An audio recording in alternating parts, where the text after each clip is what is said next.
at that point in time, you think there is no coming back from this. That guilt is overwhelming. Give this guy a break.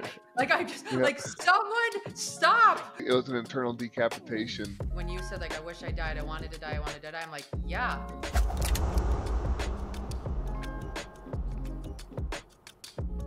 Friends, on the podcast today, I am so excited that we have Scott Fedor. Okay, I read his book. His memoir is jaw-dropping. Set aside the day because you won't want to put it down. And his story is resilience at the nth degree. Like, he makes me look like a wimp in the field of resilience, and you all know my story. So, Scott, thank you so much for joining us today. Thank you. And I don't know about the wimp part, but I appreciate I appreciate the comments. So thank you. Great to be Yes. here. Yes. Okay, so I mean, this whole story is just so much to unpack. And it's crazy because I grew up in Michigan. Okay. And so your accident happened in Michigan in a lake not too far from me. I grew up in Holland, Michigan. Okay. You were in Yep. Kalamazoo, Michigan. And growing up, that you are all, I mean, it is like the fear of God is put into you on do not dive in shallow water. Like do Yep. not, if you can't see the bottom, even if you can see the bottom, you need to be safe. And like it, I mean, I have nightmares about it. And then I read your book and I'm like, oh, Yep. this is insanity, especially because you dove off the dock the day before. Yes. It was in Coldwater Lake, so we were probably about an hour or so from Kalamazoo. Kalamazoo was where I ended up going to the hospital. But let me just back up and say that I was a trained lifeguard and swim instructor, and I used to teach young children the proper techniques to do a swimmer's dive. And I knew, I knew how to dive. And the cottage that I was at, very familiar with. And I had actually been up there a couple of weeks earlier, diving in that same spot. And it was just one of those freak perfect storms where the weather was just extremely hot and dry that summer. So the water was constantly, the levels were receding. And for whatever reason, at that moment in time, when I took that dive off that dock, it, I still to this day, I've retraced it 1,000 times in my head. I don't know if I would have done anything differently, except obviously going feet first. But it was just one of those things. And when I hit the water, I knew right away what had happened. I didn't black out. I hit with such force that that it smashed my neck, obliterated my neck. But I never lost consciousness. So unfortunately, uh, I sat there floating in what ended up being about 33 inches of water, and knew that this was it. This was the end, and all those thoughts that you can only imagine go through your mind that you don't imagine ever having to deal with started going through my mind. Incredible sense of guilt was the first thing I thought. I was married at the time, and I thought, Jesus, Scott, you just destroyed not only your life, but your wife's life, your family's life, any family you hope to have. And then that guilt kind of quickly started being replaced by fear once I realized, okay, I just dove off a dock on a beautiful day, had everything going for me, and I just broke my neck. And I knew right away what had happened. I had played football as an athlete, baseball. I had had a lot of injuries in the past, but I knew at that moment in time this was something that I'm not coming back from. And I sat there, kind of just flooded with emotion, a lot of fear, a lot of guilt, a lot of sadness. My heart was beating so loud, so fast, I thought I was going to have a heart attack. Mm-hmm. And you just start quickly taking stock of what time you have left. And, there's overwhelming sense of sadness. I thought I was going to die alone. All those that I loved and that were near and dear to me weren't there. And not only were they not there, they were also proximity wise up in the house, which was a good 50 yards away, kind of up the side of an embankment. So I had gone down there by myself and I was completely alone when I dove in. There was no one there. And, um, you know, said my prayers, kind of thought long and hard about what was next, and ultimately decided to swallow water to drown myself because I knew that no one was coming for me. I was by myself. I couldn't push off. I could see this just muddy bottom of a lake, and I just could not reach it. There was not. I couldn't move anything, and this was it. I was ready to die alone. Not ready, but I knew I was going to die alone, cold, wet, scared, and that was it. So I swallowed water, and I ended up drowning myself. And what I didn't know is that, as luck would have it, talk about man's best friend, Eddie, one of the dogs that was at the cottage with us, had followed me down the stairs, down out onto the pier. And when I dove in, Eddie was at the end bottom of the pier, or at just on the pier there, and was barking at me, realizing that hey, Scott's not coming back up. He's kind of just floating on the water there. And it was that bark that alerted those up in the cottage to kind of look out and realize, hey, wait a minute, something's not right.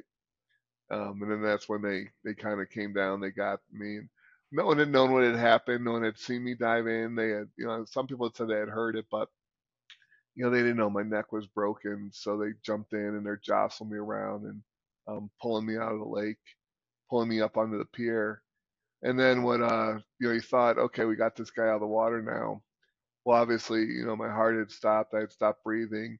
Fortunately, one of the individuals was an ICU nurse, and she was able to perform mouth-to-mouth CPR, kind of get somewhat of a pulse. But they called the ambulance, and as luck or misluck would have it, the ambulance took 45 minutes to get to where I was, just because the routing of we were in a very rural area, and where all those little, as all those little roads back winding around the lake, they just weren't marked properly.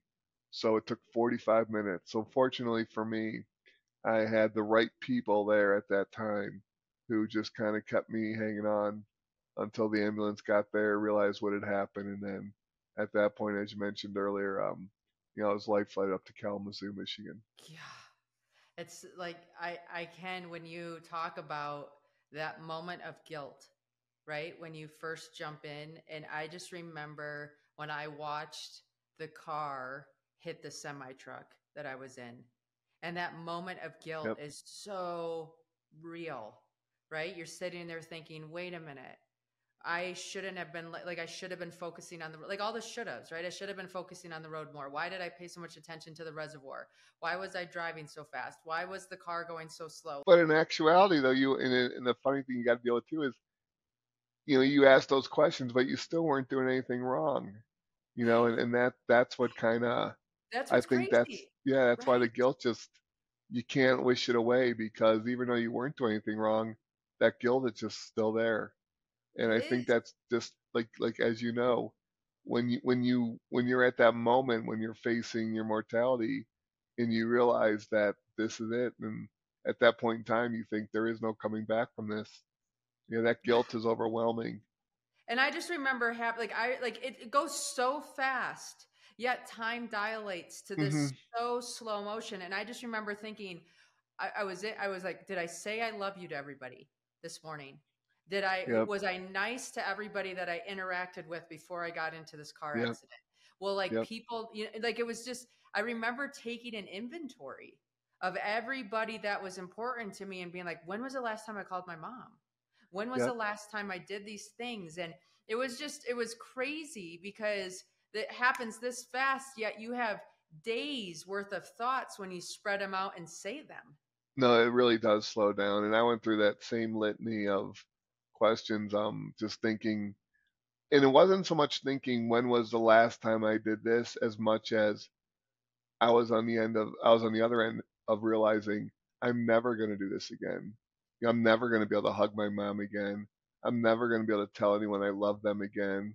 I'm not going to be able to, you know, dance or play in a living room with children, that I'll have, or just to get to see my niece and nephew grow up.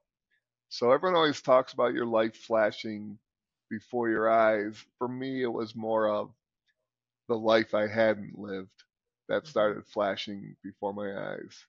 And, that sadness, that guilt, that fear, there wasn't, and I don't know if it's due to my circumstance of how traumatic, and in your situation, I'm not sure what you felt, but of just how traumatic of an injury it was, but there was no sense of calmness with knowing that death was approaching. For me, I was scared out of my mind. I couldn't breathe, obviously, so I had Yeah, all the physiological stuff going on that that would heighten that fear. But yeah, for me, it was a moment of sheer terror and sadness and fright, and that's why I ultimately figured the best thing to do at that point was just swallow water, as opposed to just waiting there for the inevitable to happen anyway. And that's why I ended up choosing to do what I did. yeah, Thankfully, the story does have a happy ending, but yeah, just that real sense of dread is unlike anything that I hope to ever have to experience again. no, I mean, come on.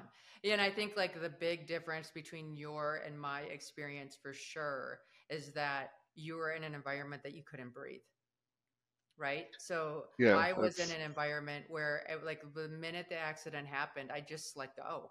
I just surrendered. I just was like, yep, I cannot beat this car. It is going to go so fast. Things are going to go way out of like the only thing I can do is try to roll with it as much as possible. So I just need to let go and not resist because if I resist, I'm going to get injured. And yep, so I had that clarity, but I could breathe, right? And it's fascinating how breath dictates thoughts, right? Why is meditation so strong? yep, Why is absolutely. You're right. right? Yep. All that stuff. So I think for you, when you can't breathe, that brings in a whole different experience than when me, I could. I think you nailed it. The idea of when you're in a traumatic situation, a lot of people will tell you, okay, focus on your breath, because you use that breath as kind of a crutch to either calm down or to just kind of help buy yourself some time to figure out what's going on. I didn't have that option, Yeah. and it was the other side. Rather than calm down, it just kept the anxiety kept ratcheting up because you can't breathe, Right. and you're trying to take stock of everything going on, but like you said, just being in an environment without having the ability to breathe, that really did you know that really did a number on me. And the other thing about that too is, as you could probably relate to with your high altitude experience, that feeling of hypoxia was there. And I don't know how long I was in the water for. They estimate that maybe it was 4, 5, 6 minutes, but no one really knows. But I started thinking that those that I loved were sitting right there on the dock, and I was hoping that they realized something was wrong and they could dive in and get me. But there was no one there. But clear as day, except for the dog. But clear as day, I was thinking, you guys are watching me. Hurry up, kind of dive in. And for all I know, that could have been hypoxia that was, Hmm. starting to set in. And what seemed like, you talk about things going so quick yet lasting so long. Um, those 4 minutes felt like 30 seconds, but Right. it also felt like an eternity because I was processing all these thoughts, you know, rifling through it's just a Rolodex of emotions. I've been lucky at altitude. I do quite well with it. I haven't had the hallucinations, but I've seen it, right? So I had a friend who got caught up high, and so he had to have his hand amputated because he had frostbite and all this kind of stuff. And like there was people there trying to help him, and he thought they were trying to hurt him. And so he was kicking at them with crampons on and like Yeah. all this stuff. And so from the outside, you're looking at it like, buddy, like these are the people that are trying to save you. You could kill them now. Like, come on. And but when you're in that hypoxic Hmm. place, like nightmares happen, right? Like you're watching your family just sit there wondering, like, why are they not saving me? And here he has this scenario where people are saving him and he's trying to kill him. And you're just Yep, it's a fascinating complex situation. it is, and it's just it can happen without warning to the that it just so quickly that once it comes on, if you're not able to reverse it quickly, your mind's just gonna let go, and you know it's tough to come back from that and control it. So, because I had drowned and my lungs were so compromised, and obviously the severity of the injury and the trauma, they had put me on some serious medication. And, this wasn't hypoxia, but I started having some serious hallucinations from some of the drugs that they had me on. And what was even more scary now was I was laying in a hospital bed, kind of aware that something bad had happened, but I couldn't control my thoughts. And my mind started playing tricks on me where, I'd be awake talking to people I found out, but then I would just suddenly hallucinate, see their faces morph into something horrible or hideous, or just get these paranoid feelings that everyone was out to get me. And because I had been paralyzed and I had lost the ability to talk, I couldn't really, I had no muscles um, to use to project any kind of voice. I was on breathing machine, a ventilator breathing for me. All I could do was really blink my eyes or try to whisper. I had no way of communicating to people that, hey, something's not right. I'm seeing weird things here. Kind of don't know where I am. I'm not recognizing stuff. And so on top of that, I'm laying there with a broken neck, unable to move, trying to process all this. And now felt like I was actually in hell, like a living hell, because I was convinced that everyone around me was there trying to hurt me, and I could get better if they would just let me go. But yeah, the drugs and the sedatives and all the medication that they had me on, it took a little while for them to realize that, okay, something's not right with Scott. He's just not reacting the way we want. So it was like, it's another double whammy on top of what had just happened. I can't even imagine not being able to advocate for yourself, right? Like to have people doing what they're trying to do to best help you, but you have no way of letting anybody know, like, abort, abort, like this is not working. It Wow. was just, it was the worst, it was the worst possible nightmare I could conceive or would ever want to find myself in, because you realize how powerful the mind is. And when you have a clear mind and you're lucid and you can think straight, I'd like to think of myself and do to this day as a problem solver. And okay, all right, Scott, you're in this situation. Look at the tools around you, figure out how do you use what you have to kind of, get yourself out of this into a better situation. And my best tool, my mind, was kind of at that point in time completely compromised and taken away from me. So not only could I not physically move, mentally and just cognitively, I felt just as paralyzed with with what was going on with the drugs. So it was. I tell people to this day, it's as if in the aftermath, the immediate aftermath of my injury for those probably first 2 weeks or so, it's as if all of my thoughts were just and all everything that happened, all the events were all just randomly thrown into a pillowcase, shaken about, and then just picked out one at a time, placed in Mm. some random order, linearly, linearly, linearly. Excuse me. I can't I can't piece together what happened first, what happened second. I remember events happening, but really have no recollection of the order that they happened in, because it was just a jumbled mess at that point in time. I can't even imagine. And the fracture you had was one of those like full neck fractures. Like it was one of the most extreme fractures you can possibly have. It closed neck. I they It was an internal decapitation, and C1 through C6 had all broken. At the C3 level, the C3 vertebrae and C4 completely dislocated, and it was an interior decapitation. So at that point in time, right after the injury, it was just muscle and tendons and skin that were kind of keeping my neck in place. It was pretty bad. Why I'm alive, I really don't know. to this day, Jen. I tell you, I not just the drowning. I mean, the drowning in and of itself was pretty remarkable, but just the severity and the fact that I never even lost consciousness.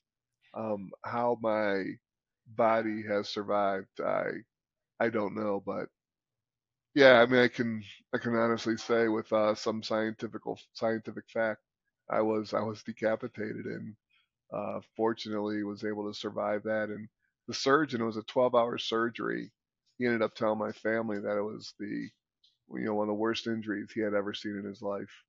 And he did his part. The rest would be up to God and how my body chose to respond and chose to recover.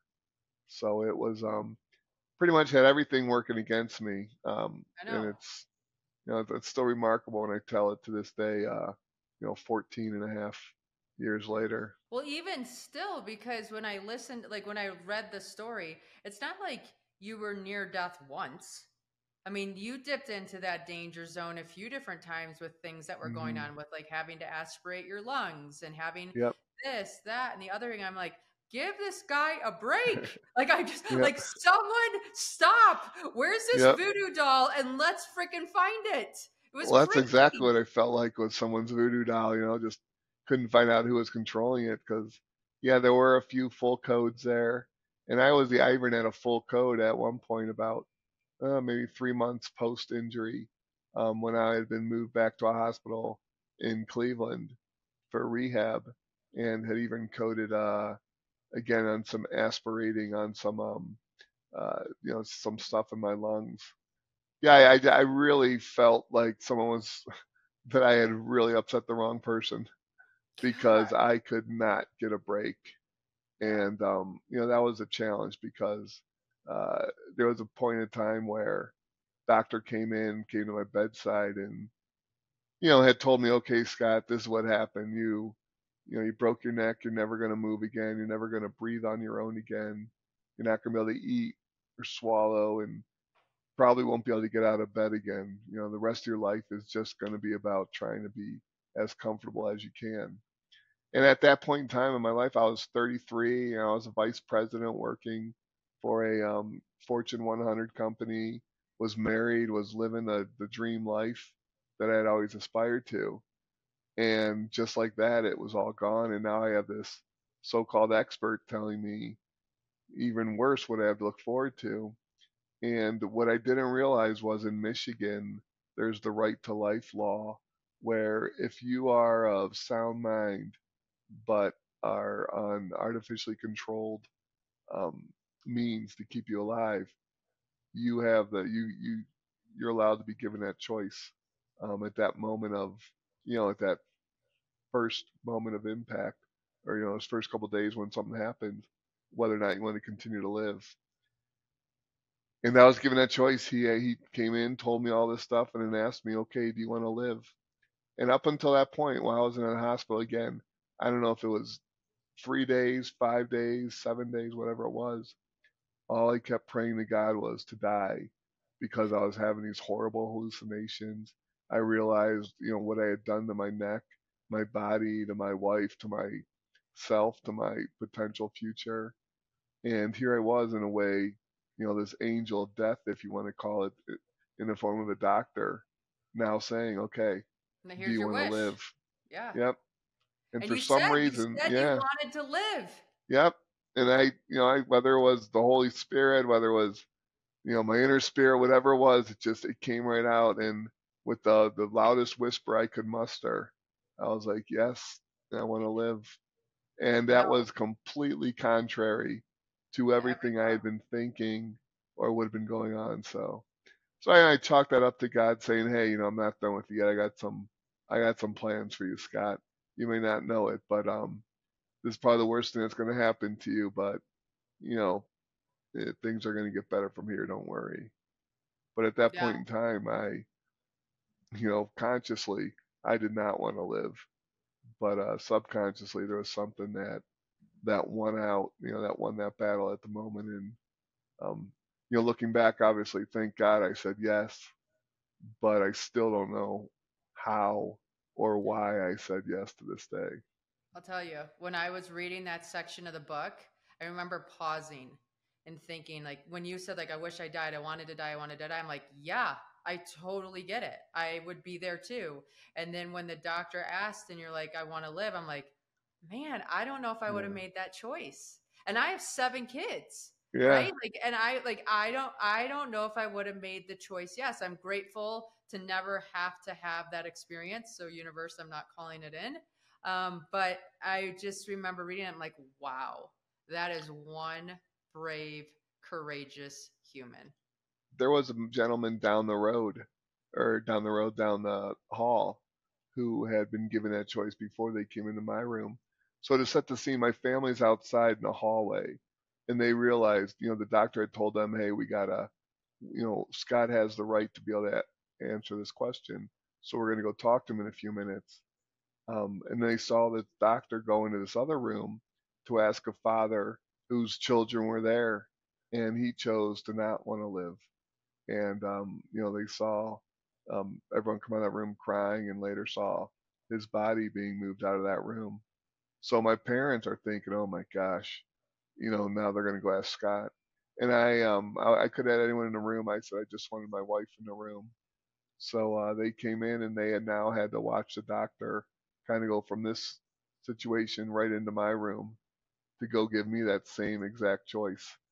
And knowing what I had been feeling and what I had been seeing, the pain that they had seen me in for those days, I don't think they were expecting me to say yes either. And to your point, I don't think anyone would have faulted me had I No, said no, no, because I only knew what I knew at that point in time. My body's completely destroyed. My mind is not in a in the right place. Um, but yet somehow, there was something inside of there's me that, divine intervention. yeah, Like, I mean, there's just not words yeah, for it, right? There's these moments that I've had 3 near-death experiences, and every one of them, there's been this moment where it's like something intercepted. I don't have a word for it, but it was like there's I'm dead. Like you have that, you're like I'm dead, and then oh, all of a sudden you're not, and you're sitting there thinking, okay, I have angels because they just intercepted again, yep. and for some reason I'm still here, so let's go. I think you do have a word for it, like divine intervention. I think that's really the only way to explain situations like that you've been through, and that I've dealt with, and others who have been. Well, that statistically, you Yeah, shouldn't come out of the situation, right. yet somehow, all the odds against you, you do survive. And you know, for me, it's okay to say, okay, that is divine intervention, because I can't think of anything else to explain it. So, Yeah, until you can prove to me otherwise, I'm like, all right, someone was there looking out for me. That's for sure. definitely, definitely. Um, how do you stay in like a mode of gratitude? Like, how do you approach each day grateful? Because it's like your days are a lot harder than mine. Um, well, first of all, to that point, I will say it's all relative. Um, a lot of people tell me that, oh, Scott, I've been through something tough, but nothing that you've been through. And I understand the meaning, or or what they're trying to convey, but I always tell people it is all relative, because every single person has a different arsenal of tools at their disposal, a different village, if you will, of of people behind them, or resources, or the way you've been raised, the way your brain's matured, and what you've been taught to believe in, and tools you've acquired to kind of deal with negativity or positivity. Everyone is in a different situation. So while you might compare, okay, a car accident versus a broken neck versus, a medical diagnosis or cancer, it is all, I do think it is all relative. So it's tough to say one's worse than another, if that makes sense. But to your point, in the spirit of what you're asking, we all have to find that right attitude to deal with the situation we've been given. And for me, it wasn't easy, to get to that point of gratitude. I talk about my book. I wasn't this Pollyanna that was like, okay, all right. God's giving me some adversity. Let's go. Let's roll up the sleeves and go attack it. I mean, I was pissed off. I was mad. I was upset. I was struggling to accept the fact that the life I had was going to change. I didn't want to think about a future that I couldn't control, or feel that I could control. So for the longest time, when I woke up in the mornings, first thought in my head was, shit, I'm still paralyzed. And then the second thought, or that thought kind of leads to a little bit of animosity, a little bit of just kind of gruffness. You just, all right, great. Now I got to go through my day and put on this great attitude and try to you know deal with the fact that I can't move. Here's another day where nothing's come back. So that process of getting out of that and getting to the point where I felt grateful each day, it took a while. It didn't happen overnight. But what led me to get there was I started to kind of force myself to, okay, Scott, go through the motions, so to speak. Just get up, go do the therapy, go try not to think too far ahead about tomorrow or the next day or after that. Just one foot, kind of like climbing that mountain. When you have zero strength, all you're thinking about is just that next foot. Just place that one foot down, and then I'll worry about how to, so to speak, how to drag my next foot forward to take that next step. So for me, it was those metaphorical steps. Just Mhm. get up, do the therapy. Okay, come back, do what's next, do that, do. Just focusing on those immediate little steps in front of me, and that kind of became a habit. And next thing you know, I call it the inches. The inch by inch, it's a cinch. Next thing you know, it's just those little inches are adding up to steps. Those steps to yards, those yards to miles, and you start to look up and you realize, okay, a week has passed, a month has passed, 2 months have passed, and I'm slowly getting stronger. There's still setbacks, but I'm starting to string together, a series of good days. Might then have a bad day, but then I'm able to bounce back and get those good days again. So it just became a habit of just forcing myself to just deal with all the bullshit and just take one step at a time. And ultimately, you start hitting milestones along the way. For me, I was able to get off the ventilator, to breathe again. I could eat on my own again. I was able to start spending time in a wheelchair, being out of bed, going to see a movie, going to a restaurant, going out and spending a day outside with the sun on my face. So all these little things that I was told I was never going to have again, I started being able to experience. And there's the appreciation that comes with that, and also the realization that, okay, um, you know people don't know. The Yeah. doctors can tell me what's going on at that moment in time, but they can't account for my will or for my fight, or for what my body's gonna, how hard I'm gonna choose to continue to pursue my life. So that ultimately you start seeing yourself accomplish those things, and then that's where the gratitude started to set in for me. It's like, okay, I'm gonna wake up because now the first thought in my head is like, okay, wow, I got a lot of stuff I want to do today. Let's go get it done, as opposed to, damn, I can't move, I'm just gonna sit here and lament on that. So my gratitude has developed as a result of being able to reflect on the fact that I'm doing things I was told I wouldn't be able to do. And in a weird way, when I'm having a bad day, I may look back and remember what it was like in that hospital bed. That was a bad day. So it kind of puts things in perspective. Sure, I still can't move. I might not be able to go run a marathon, to go climb a mountain, to go mow my lawn. But there's a lot of things I can do. I'm just doing them from the chair from a time being. So it helps put things in perspective. And I really do try to focus on those inches and every little victory, because those little victories are still victories.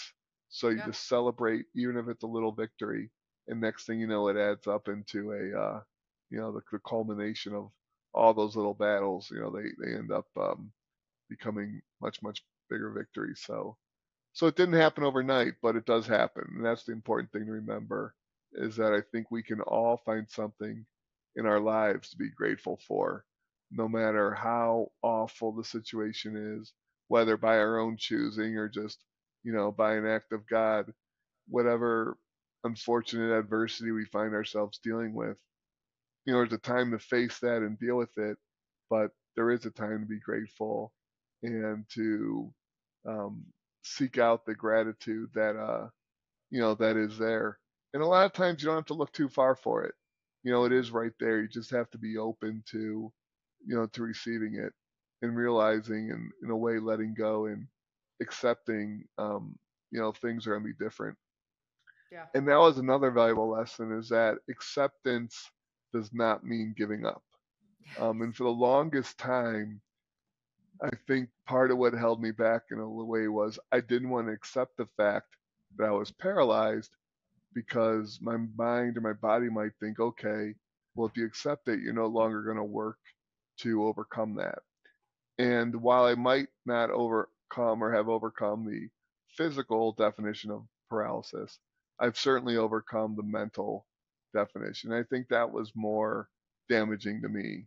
Um, Having your body taken away from you is one thing, but losing your mind or not having control over your attitude and how you choose to take on each day, I'd much rather, have a paralyzed body than a paralyzed attitude. Oh, And so I think once I realized, realized that I still had control of that attitude, I still had the ability um, to choose the mood I wanted to be in, or to choose how hard I was going to work. Um, I just became so much more grateful for having that opportunity. well, and look at the book that you wrote. I mean, the book that you wrote was so healing to me, even just reading it and being like, okay, that experience got a little bit normalized, right? Of that guilt and that feeling of, oh my goodness. And then just being able to see what you're still able to accomplish. And I love the fact that you say, hey, I'd rather lose my physical body than my mental, because that Hmm. mental game makes so much possible for all of us, and it's so important to have it in a healthy space. And not only did you write a Absolutely. book, but you're hired to give speeches, and you make an income giving speeches, and you started a charity called Getting Back Up. So Yep. talk to us briefly about those before we close up today. Yep. Sure. And again, these are all things that, when I was laying in that bed, never in a million years would I would think that I would have found fulfillment in a life where my physicality was taken away, but I have. First thing I'll talk about is the charity Getting Back Up. It's Getting Back Up, and if people want to learn more about it, just gettingbackup.org. If anyone knows people out there that may have a spinal cord injury and are looking for help and for resources, what we seek to do is to help individuals where insurance won't, whether it's with exercise-based therapy or adaptable products. And this was all the brainchild for this idea was I was sitting in a nursing home after I'd gotten out of the hospital, and my physical therapy ended and was taken away from me because insurance kind of decided, all right, if you're not walking out of here, there's only so much we can do for you. And that was the one thing that was getting me up and going every day, keeping me charged, was that therapy. And I just thought, this is awful. Like, now you're taking away that one opportunity I have to continue to feel good and to want to, work my body. And fortunately, I had a, strong support network of family and friends, but there's a lot of individuals out there that don't. And that was kind of the impetus for Getting Back Up, was those people who don't have the friends or the resources or the ability to maybe have a fundraiser to raise money for therapy, what are they going to do when they're told that your therapy's been taken away, or we can't, we don't have money to get you adaptable computer software or other things to make your life a little bit more, easy. So that was where Getting Back Up came, and that was founded around 2011, 2012. We've helped almost close to 300 individuals as of today. So it's extremely rewarding. Yeah. And then the other side is I started doing some speaking engagements. Wasn't really looking to, but kept getting asked by people that would meet me. Hey, can you come share your story with my either if they're a teacher, maybe my classroom or my business, my employees. People want to hear that. And one thing led to another, and I started to really enjoy getting out there telling my story. And for the longest time, everyone kept saying, you got to write a book. And I didn't want to write a book because I kept thinking, my stories, what's there to tell? I had the unfortunate, luck of diving into a shallow body of water and breaking my neck.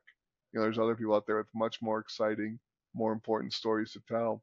But the more and more I kept having people come up to me telling me, hey, look, just listening to what you had to say, how you recovered, how you've chosen to live your life, it's really done a lot for me. I wish I could find a way to, to share your story the proper way with others.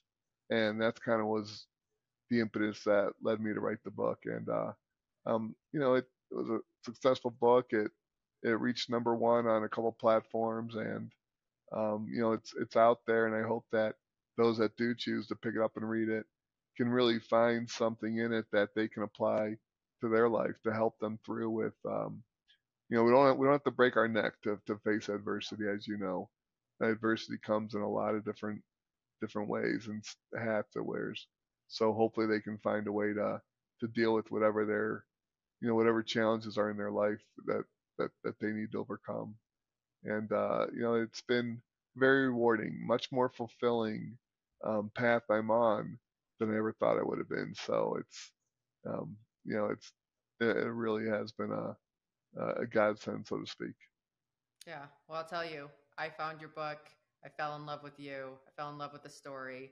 I'm so grateful that I got to share everything with my audience today because in real life, you're just as amazing as you are on paper. And I'm so grateful you made that choice to say yes to life.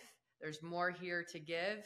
And my goodness, I can't wait to see how this keeps snowballing into bigger things. So thanks so much today, Scott. Thank you, Jen. I appreciate the opportunity to speak with you and hopefully reach some of your viewers.